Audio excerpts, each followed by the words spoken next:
araw mga ka-Buildrite, so nandito tayo ngayon sa site. Gusto lang namin i-share sa iyo itong lugar na to. Majority ng mga tiles ay kumapak.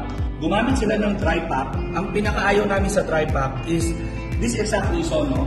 Kung nakita mo, gumamit siya ng tile adhesive. So I believe nagpack-battering siya behind the tiles.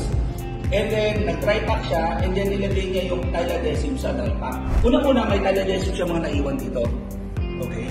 Pero it seems yung tile adhesive niya hindi rin maganda dahil ibig sabihin kaya naiwan yung tile adhesive dahil hindi dumikit ang tile adhesive sa tiles. So that means poor adhesion. Alright? Makikita mo naman dito sa dry pack na medyo mga iba na bunot natanggal, no? So makikita mo to, di ba? Natanggal siya dito. So ang dry pack naman ay may poor cohesion. So ibig sabihin, yung dry pack mahina, so pag kakatapak natin, pwede matanggal yung buong cohesion ng dry pack. Kasi guys, no, we have to remember, majority of the tiles ay gawa na ngayon sa porcelain and granite.